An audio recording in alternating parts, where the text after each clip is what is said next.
Listen, back in February, we were doing the Rockers and Recovery Music Fest down in Florida. And it was our 5th annual festival.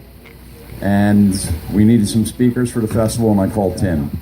I asked Tim to come down and share his experience of what's going on in the industry of recovery, because there is an industry behind it. He's going to tell you about that. Most importantly, he wanted to talk about how we could save lives and how we could do it together. And after the festival, Tim said to me, "Hey, listen, why don't you do this in Maine?"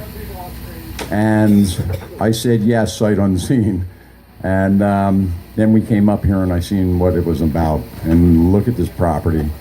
It's a blessing that Tim, Choopers Foundation and Choopers Guide, gave us the opportunity to come here and perform today on this property. And I want to, with most respect, thank Tim and Adrian and everybody involved with Choopers Foundation, and most importantly, the Choopers Guide. And Tim, come on up. God bless.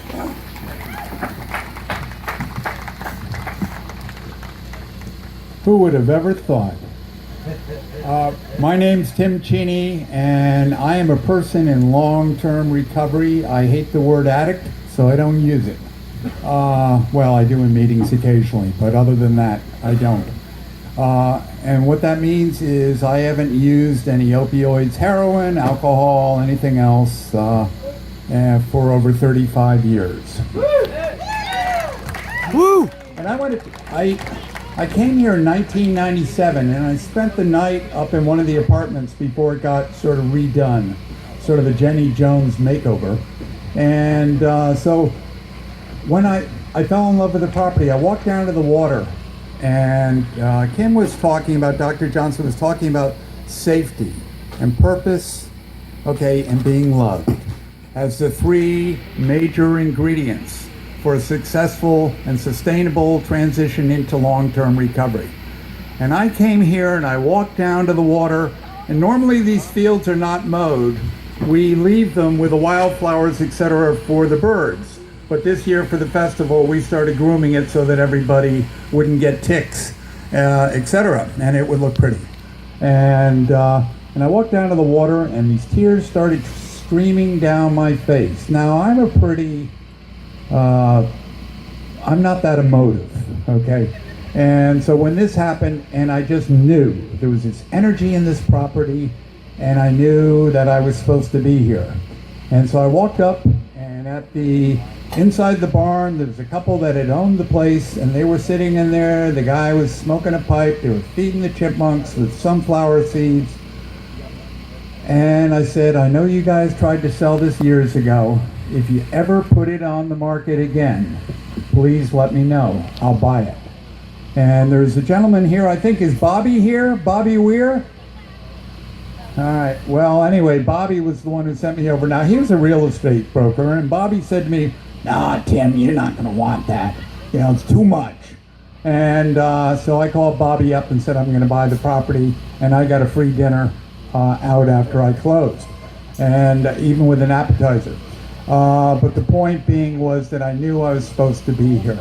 I never envisioned in my wildest dreams that today I would be standing here in front of you folks, everybody in recovery, seeking recovery, a friend of recovery, a family member, whatever your status may be, on this beautiful property with this energy, because this is where the Recovery Festival, I really believe, needed to be. So I'm honored, proud, and so humbled by having this here and being able to work with John Hollis. And there are a lot of people that I know from the rooms here, so they've heard it all, but for the people that didn't, this didn't happen.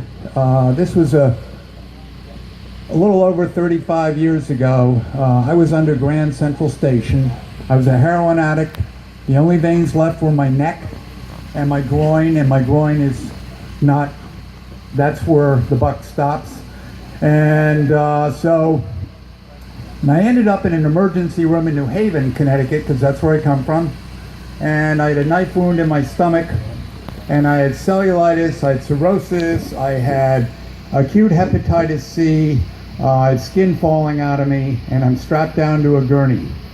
And a guy walked in, he was a doctor, and he looked down at me, he said, "Timmy, is that you?" Now, nobody's called me Timmy for years. That's sort of lassie stuff. And so I never liked it. And I looked up, it was my cousin.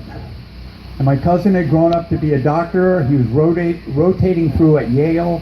And here I was, a dying junkie and alcoholic on a gurney. And if I were on fire, nobody would have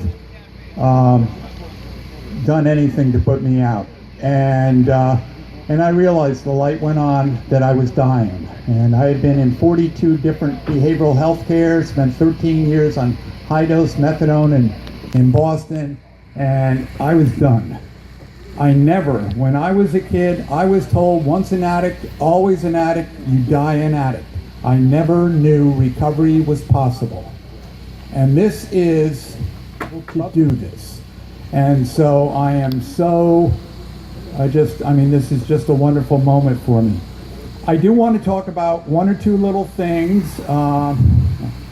And one of them is, because of the opioid epidemic, and many of you who are local in Maine understand that I'm somewhat involved in it. I've been a harm reduction advocate since 1979. And so we have been involved in funding syringe exchanges because nobody wants hepatitis C or HIV. We want to keep people alive until they find recovery.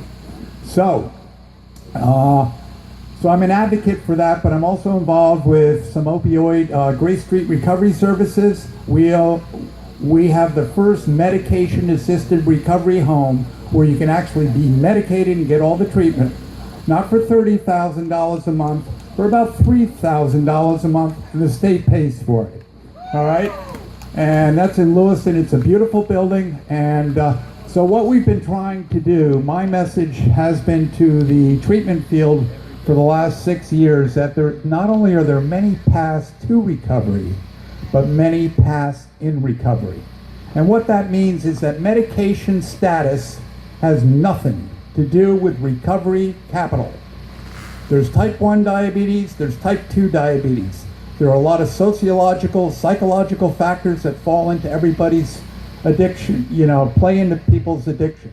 And so when you take the biological element out, you still have the psychological and the sociological factors. The biological, some of these people are type 1. Their dopamine levels are 15 or 20. They can't even get out of bed, let alone go to a meeting or do those things. So I encourage everybody, if we can't be safe in the rooms, where can we go? And so we're all in this together. We're fighting and recovering from a life-threatening disease that kills, we've lost 189 people so far as of June 30th in the state of Maine. And it's killing people. And so people embrace the people. Poppy is not a grape. It's that simple. And so that's one of the things that I've alienated a lot of people. I've taken a lot of shots for it. And they hang garlic around their necks at some conferences when I go. But there are too many people that have died. And so this is what we do, Choopers Guide and Choopers Foundation. Nobody should have to die alone. Nobody should have to die from this disease.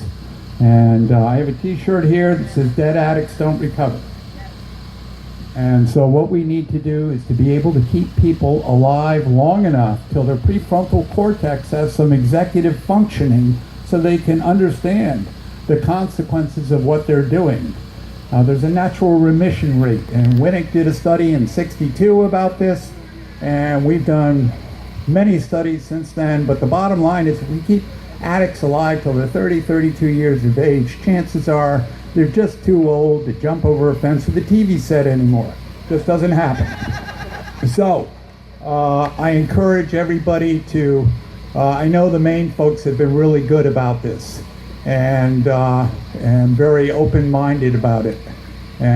But I encourage other people to understand that medication status has nothing to do with recovery capital. Matter of fact, and then I'll close, they have done studies. Methadone patients after 1 year, abstinence-based programs after 1 year. the people in methadone have more recovery capital than, and I see Dr. Johnson over there nodding her head. She wouldn't get up here and say this because she thinks somebody threw a tomato at her, but hands down, they have more recovery capital, have reintegrated more in terms of what they're doing with society than people are in 12-step programs. And I'm not saying one's better than the other. What I'm saying is opioid addiction is different, okay? And we have today, one size does not fit all, and all we have to do is practice the spiritual principles that are laid down in the texts of the various 12-step programs and embrace people, because if they can't feel safe with us, where can they go? I thank everybody here for being here, and I would like to acknowledge Damascotta River Grill over there, Gene, Rick, and the team. Not only are they the best catering group, because I do special events and weddings here, they've been with me since Moses wore his first set of knickers, but they stepped right up and said, we'll do it. They hosted our meet and greet last night. They donated that. They also fed the guys behind stage. And kudos to you. Thank you very much. Thank you all for turning out. Next year, I want 50,000 people. We got the room. Woo! Okay, we got it. So I want you all to come back and thank you.